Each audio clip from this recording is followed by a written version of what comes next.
Welcome to Refugee Housing Solutions on-demand webinar, focusing on how to conduct a basic property inspection before signing a lease.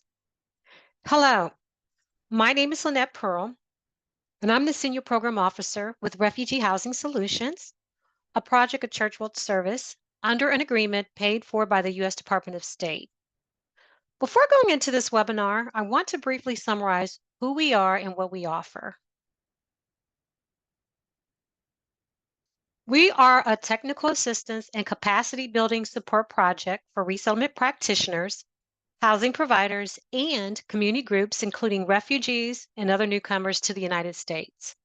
Our team partners with the mentioned stakeholders and with others, including government and private sector partners. Our partnerships aim to develop and implement innovative initiatives in order to increase housing availability and affordability for refugees and other newcomers. We offer trainings and create and share resources such as toolkits, fact sheets, and additional materials that are beneficial to those in the resettlement, housing, sponsorship, and volunteer space. We also provide individual and group TA sessions for resettlement practitioners, newcomers, landlords, sponsors, and volunteers. You can simply go to our website and use our booking system to schedule a session with one of our housing experts. Now, I do want to do a disclaimer for this webinar. The contents of this training, they are intended for informational purposes only. So if there are some additional questions or concerns you have, please consult a certified housing inspector. So, the learning objectives for this training is for you to understand the importance of an inspection checklist and how to conduct an external and internal inspection. We will also cover which disclosures a landlord is required to provide during the lease-up. Before a client or you sign a lease on your organization's behalf, a pre-lease inspection should be conducted. Pre-lease inspections help you not only determine the unit's livability, but also identify pre-existing damages that are in the unit or home. Now, by identifying pre-existing issues before the move-in, you are going to give the landlord time to make the necessary repairs while protecting a client from being charged for damages they did not cause.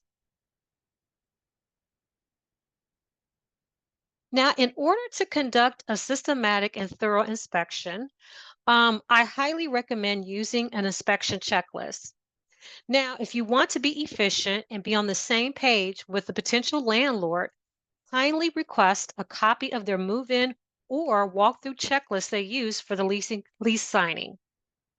Now, the move-in or walkthrough checklist, it is a document landlords use to allow them and the tenant to state the property's current condition and know any damages beyond normal wear and tear before they move in.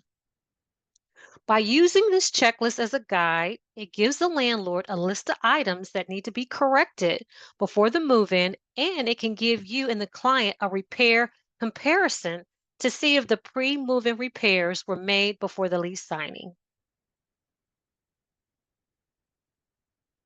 So we're going to talk about curbside appeal. Now, a landlord's property curbside appeal and overall condition can tell a lot about them.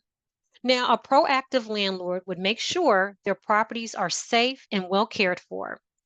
So when doing a curbside inspection, check for exterior maintenance. Now, this will include looking at the roof to see if the shingle edges are missing or curled. For example, this is important if you're leasing up a client into a home. Also, is the building siding in good condition? By looking at it, you can determine whether there has been water damage, and with wood siding, whether there are issues with termites and pests. Another curbside appeal is to inspect is the landscaping. Now, is the lawn well kept? Are there visual broken items such as windows and doors? Is there a presence of trash? And is the property well groomed?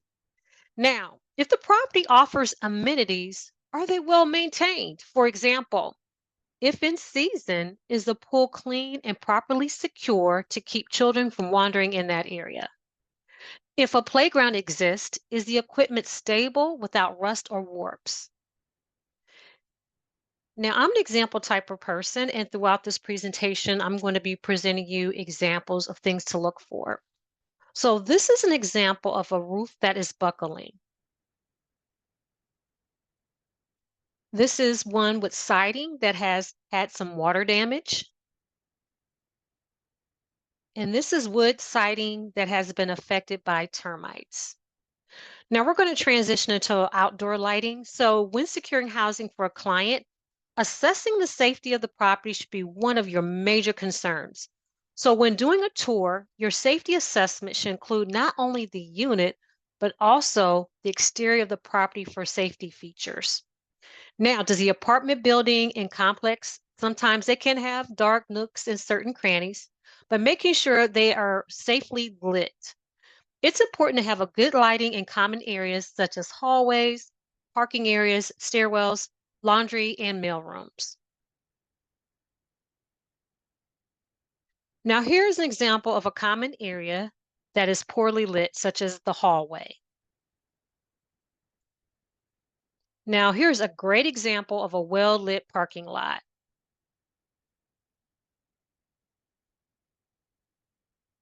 So we're going to go to stairwells, interior and exterior when it comes to stairways. Now, one thing you want to look at is there a handrail when there are 4 or more consecutive steps? And if so, is it properly secure? Are the stairs free of any loose, broken, or missing steps?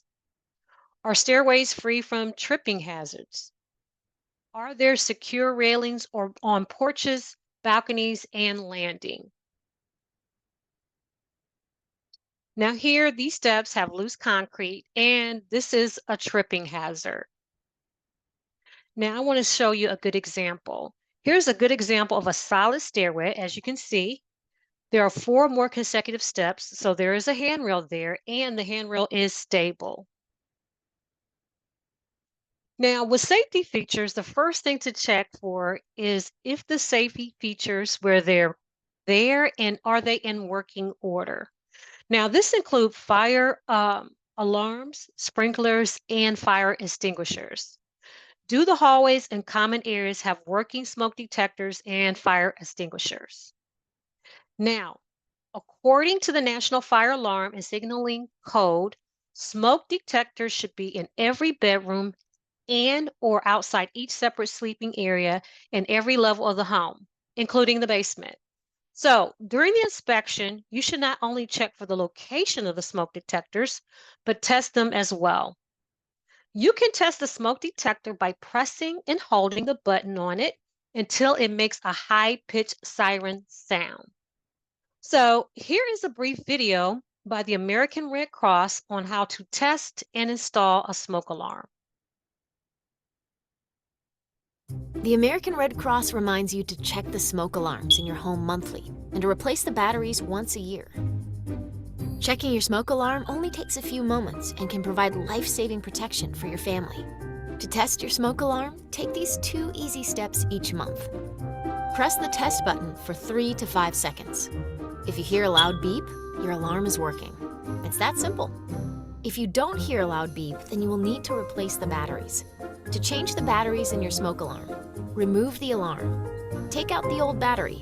Replace the old battery with a new battery of the same type. Put the alarm back in place and test the alarm again. You should now hear a loud beep, indicating your alarm is working. If your home doesn't have a smoke alarm, install one today. When selecting a location to install the new alarm, consider these tips. Every level of the home should have a smoke alarm, including the basement. Priority areas include a hallway outside of bedrooms, on the ceiling at the bottom of the stairways leading to the next level, and inside bedrooms or sleeping areas. Avoid placing smoke alarms in the kitchen or outside the door to a full bathroom. Now follow these easy steps to install your new smoke alarm. Place a sturdy ladder where you will install the alarm. Use a drill to insert screws into the wall to hold the alarm. Note the installation date on the back of the alarm, then attach the alarm. Test the alarm to verify the alarm is working. Now that you know how easy it is to test and install a smoke alarm, please join the Red Cross Sound the Alarm campaign. You can help us install free smoke alarms in your community that can save lives. To learn more, visit soundthealarm.org.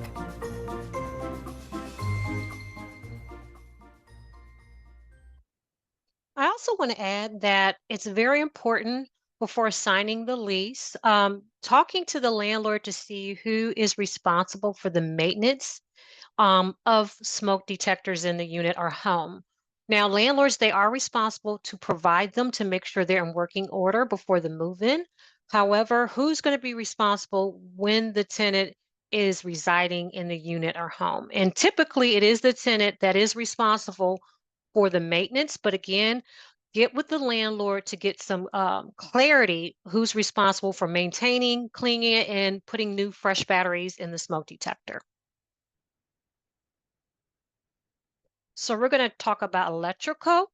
So during the inspection, you will check for exposed wires inside and outside the unit to see also to see if the power works in the home or unit. You must check that all outlets, light switches, and fuse boxes are properly covered with no cracks or breaks in the cover plates. As you can see on this slide, this is an exposed wire with a bulb hanging. This is a dangerous situation and unacceptable. Here is an exposed wire fuse box, and usually fuse boxes are located in the basement area, especially when it's a home. And here is a cracked and burnt electric outlet. And then you have a light switch with a crack plate. Now, I want to point this out with the crack plate. Now, if you have a landlord that they know that there is a tour that is scheduled, they should make sure that the unit is in tip-top shape for the tour. If you're doing a tour or an inspection of a unit and you see a cracked switch plate, something that can simply be repaired, that should be a red flag regarding how a landlord takes care of a unit, because this is a quick fix. Now, the power should be on even if a unit or home is unoccupied. It is difficult to do a thorough inspection without electricity. So, without the power, you can't test the lights, the outlets, or appliances. Also, a lack of power might suggest that the landlord is trying to hide something. I do recommend bringing a phone charger to test the outlets. You will also want to check that the GFCI outlets are present where there is a water source. So, for example, GFCI outlets would be in kitchens, bathrooms, and in a laundry room. GFCI outlets, which is a ground fault circuit interpreter, it is a fast acting circuit breaker that does shut down electric power during a ground fault. And here's an example what a GFCI looks like. So we're going to talk about this thermostat. You want to check to see if it's in working order. Um, how do you do that, you might ask? Well, when you turn it on, you should listen for a quiet clicking sound followed by air moving through the ductwork. When I used to do inspections, I would always place my hand near the vent to feel for either hot or cold air when I was trying to test the heat or the air conditioner.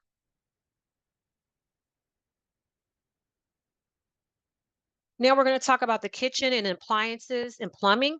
So, if the landlord is providing the appliances, you need to test them to ensure that they are in working order. Again, before the lease signing, the lease should outline if appliances and what appliances will be in the unit or home. So, for example, if the landlord is providing the appliances, you should test the stove, the burner to ensure that the oven is clean and it heats up properly. You should check the refrigerator and freezer to ensure each component gets reasonably cold and every drawer opens and seals properly. And then you should also check for lingering smells. That might indicate that there's some possible mold. You're going to look at the cabinets. You want to make sure cabinets are in good shape and properly secure and they are fastened to the wall. And are they clean and free from mold, mildew, or any rodent droppings? Now, when you do your plumbing inspection, you should check the plumbing by checking first the water pressure and the temperature. So, is the water pressure in the kitchen and the bathroom, is it appropriate? Is the water getting hot and cold? You need to check for leaks by looking underneath the sinks and around the cabinets, and also with the toilet when you flush it, the basin to make sure there's no leaking. Also check to see if they shut off properly. So, for example, is the toilet still running after the tour? Is the bathroom free of any sewer odor? Now we're going to talk a little bit about mold and mildew. Mold is the most common source of air quality problems in a living space, and it can be difficult to detect since it hides in hard to see areas such as walls, ventilation ducts, and crawl spaces. But you can use some inspection tips to determine if there's possible mold in a unit or home. Upon entering a unit or home, does it smell musty? Mold has an earthy smell and can smell like rotting leaves or decaying wood. Now, mold and mildew, they are often used interchangeably because mildew is a certain type of mold. Although they can appear similar, there are some differences. Mildew is powdery and downy in texture and appears as white or gray. But regardless if it's mold or mildew, inspect for black or dark green spots on walls, ceilings, and moldings and in cabinets. For example, are there discoloration areas on the walls, the ceilings? Look for mildew or mold in the bathroom, particularly on the shower tiles, tub, and around the sink. In the kitchen area, check the refrigerator, cabinets, and again around the sink area.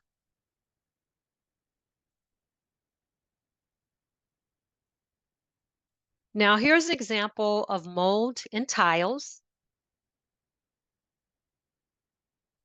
mold on a ceiling. And as you can see, this is a refrigerator. It's pretty much, it looks clean, but as you can see, the black spots, that is mold. And this is mold around a door frame.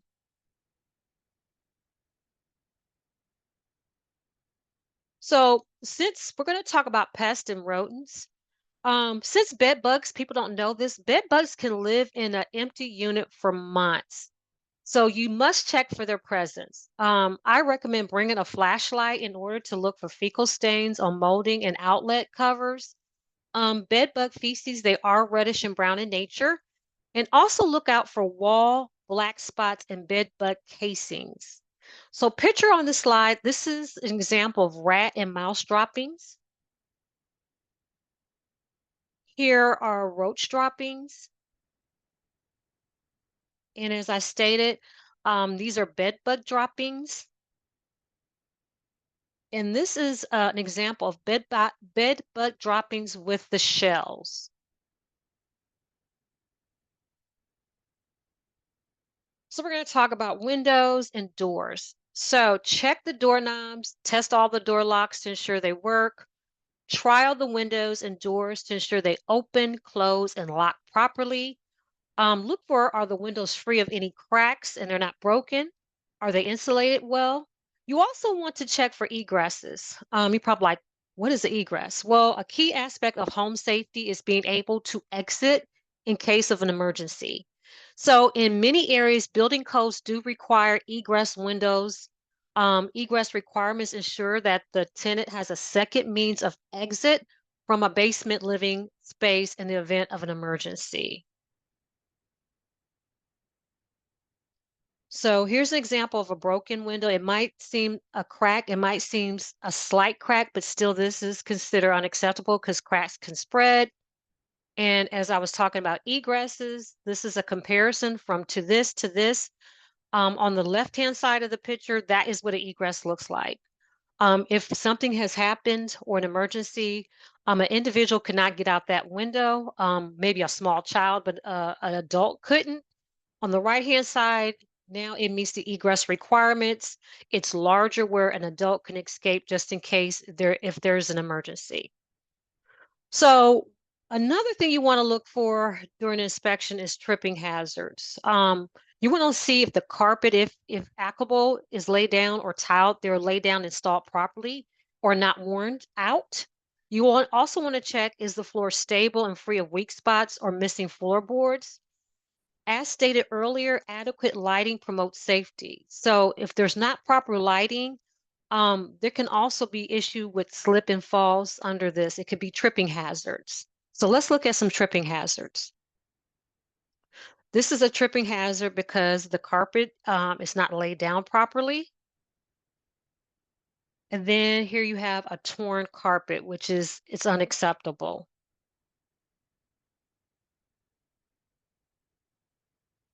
So there's some other things you can do to check the condition of a unit.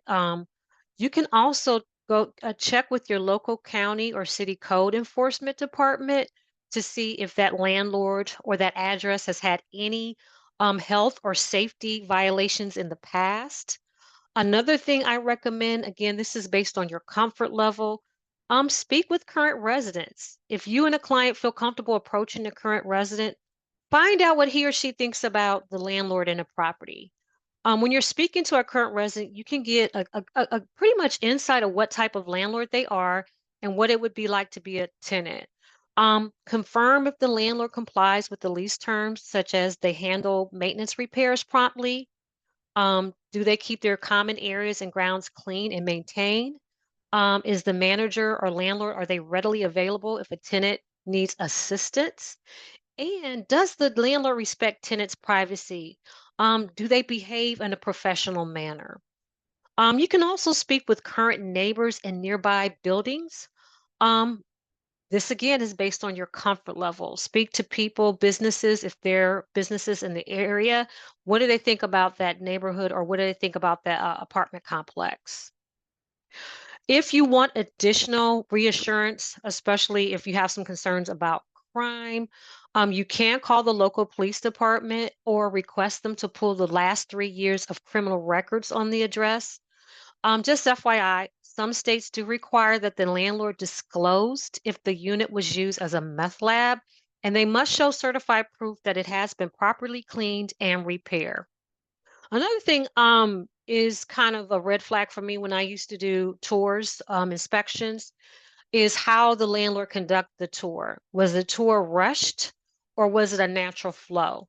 Especially if I'm asking questions about the unit or home, but I'm doing my inspection, are they trying to rush me out while I'm doing a proper inspection?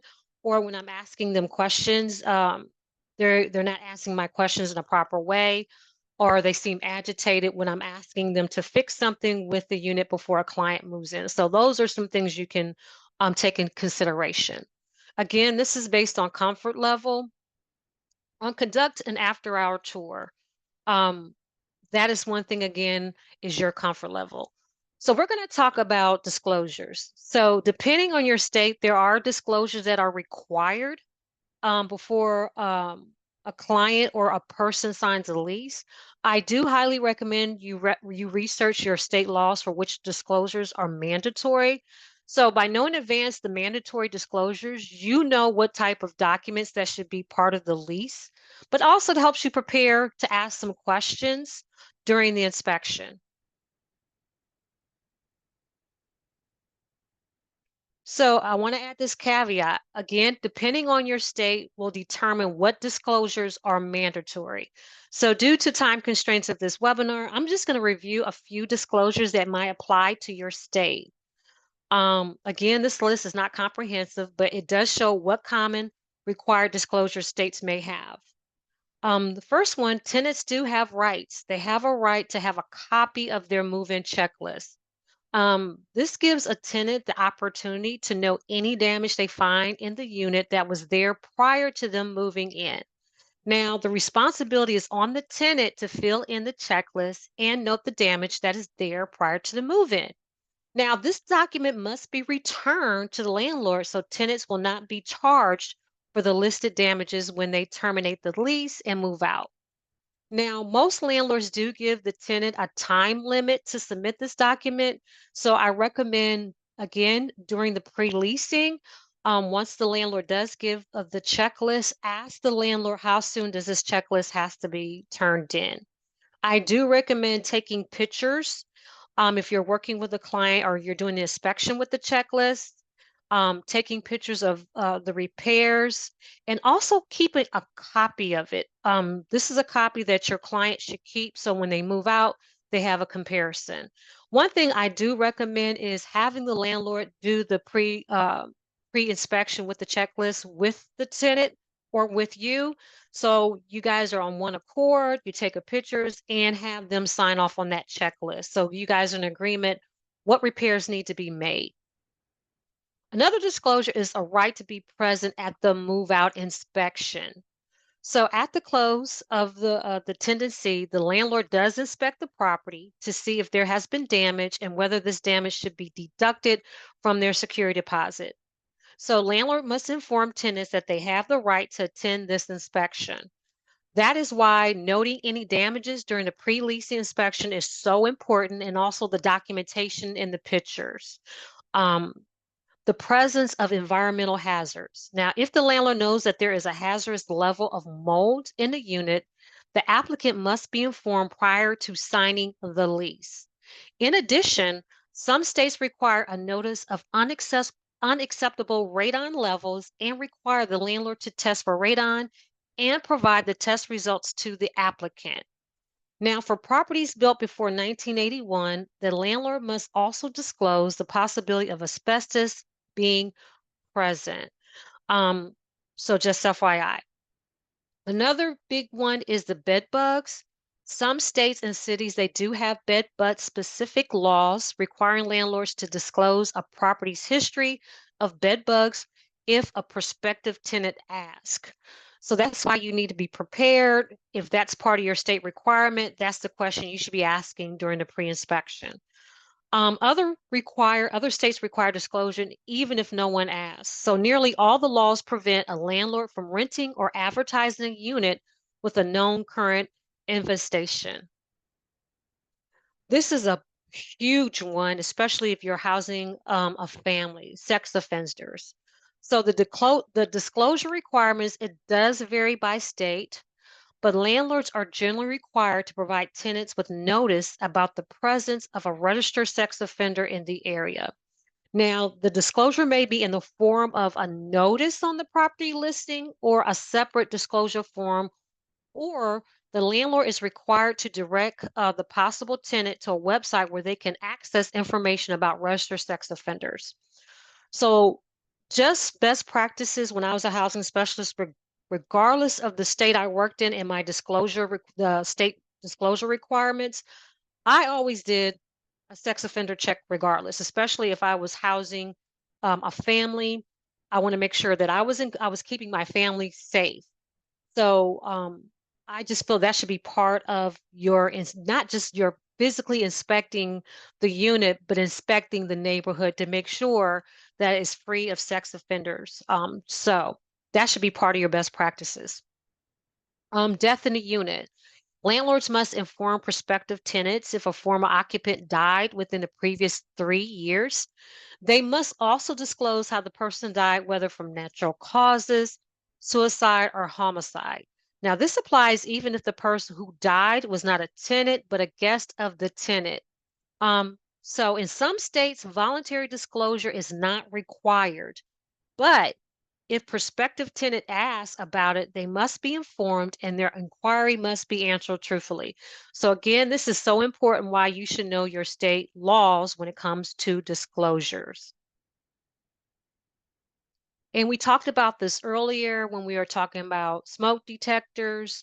Landlords are responsible for providing smoke detectors that are in good working order when the tenant moves in. The landlords must provide outline who is responsible for the maintenance. So it's very important that you discuss with the landlord who's responsible for the maintenance of smoke detectors. Now, this concludes this webinar. I know I've given you a lot of information, but the good news is if you have any questions, you can email me at lpearl@cwsglobal.org to set an appointment, Or you can simply go to our website, as I spoke about earlier, and set up a TA session.